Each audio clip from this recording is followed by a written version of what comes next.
been another 3 years again since I put out a video, and I finally have something to do. So believe it or not, my vehicles have been running rather well. But the starter on the 04 TDI has been going out. It's not been disengaging, so you'll start it and then it'll keep on trying to engage, which causes the starter motor just to whine. Eventually that will rip teeth off, it'll stop the starter completely, which that started to show.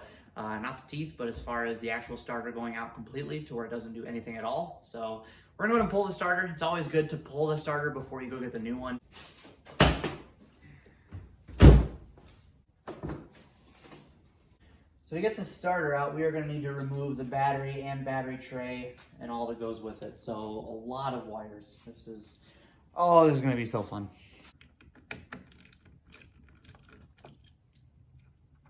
I'm not really sure how this battery tray works. So, well, that comes off.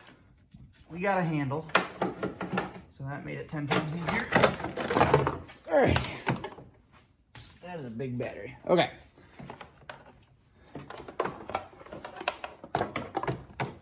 Hopefully remember how to put that back together. And I think we're gonna need to pull the whole tray itself out. So we're gonna do that next.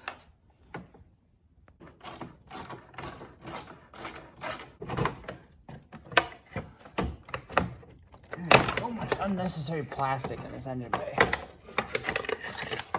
Now here's our starter right there. Perfect. This is only half as bad as I thought it could have been. Let's go ahead and start with what we can see. I've got a battery cable right here to the starter. So we're gonna go ahead and remove this first. But yeah, so that just came off. That post right here. So we've got this one harness right here. We're gonna go ahead and undo. Simple as that. You just squeeze those little metal tabs and that comes out. That can just kind of hang here. So I'm up underneath the car right now. So we're gonna get that pulled out and I'll show you what it looks like from there. So just a little status update here. This bolt in the back here we've got out. This is on top, all right? So we've pulled that all the way out. That's our pin holding the starter in. It won't come out the rest of the way. We'll find out why, I guess, in a little bit here.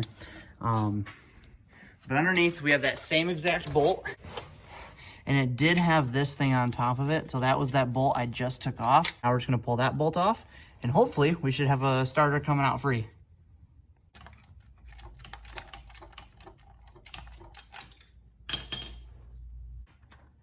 All right, there it is. And there's our starter.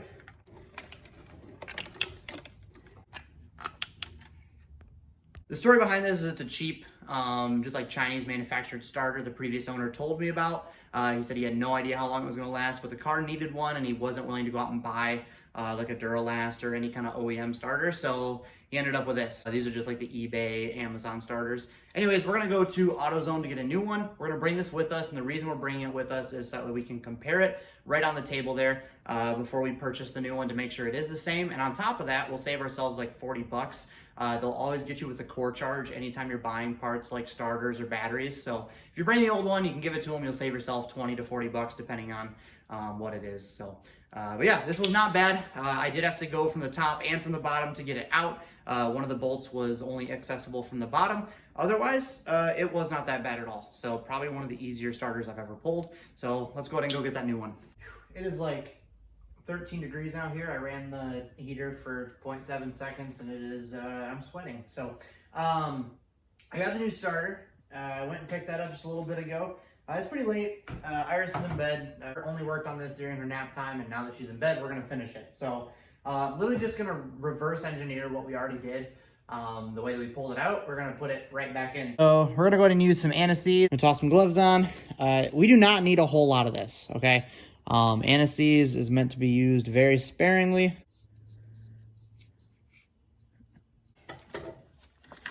Come on. Yep, okay. That in there. Top is in now. It is all set to go.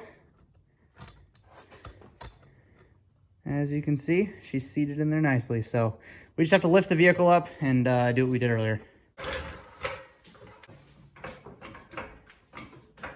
Look good. I'm gonna grab some jack stands because I value my life.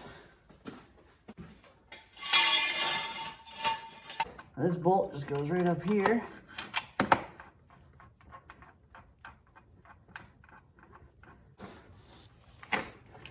We're gonna torque it to about right there. We're gonna tighten that one also to right there, foot-pounds as well.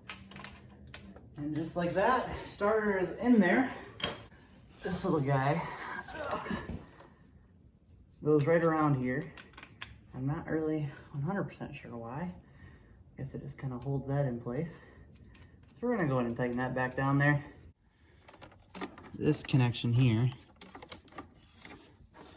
that just slides right onto here. Well, fast forward another day. I let this sit overnight. It was getting late, so I just called it a day. We have to literally just finish up like the last couple steps of getting this starter hooked up, which is literally just positive to the battery. Then we're done. So this goes on like this.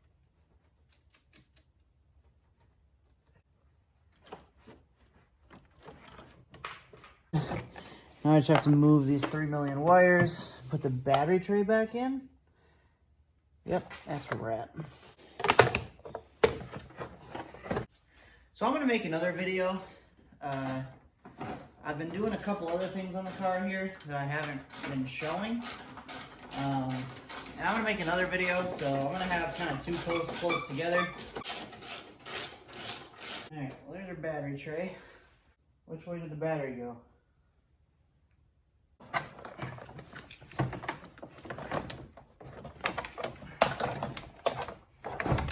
gonna start with this guy.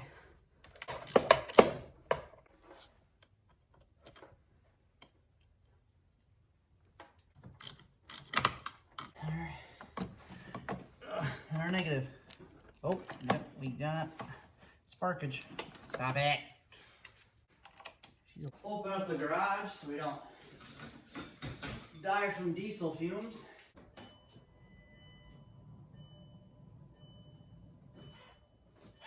We're gonna prime these glow plugs a couple times because it is cold.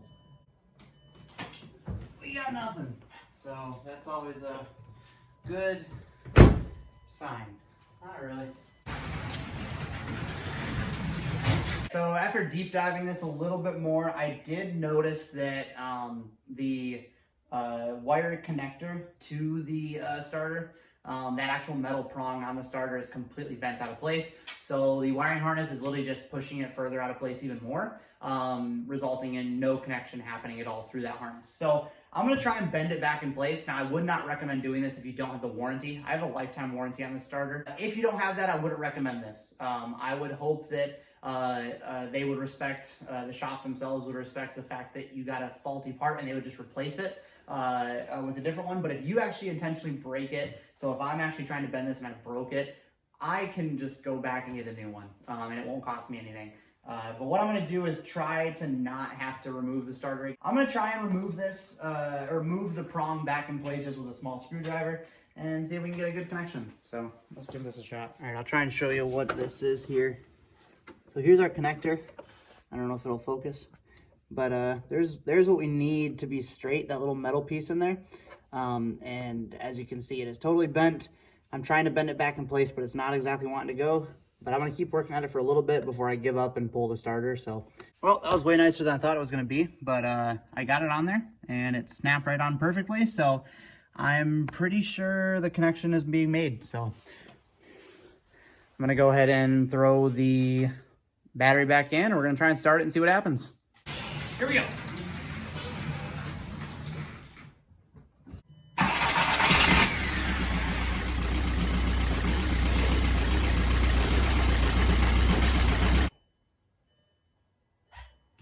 Okay. The starter sounded kind of funny. Maybe it was just the first go.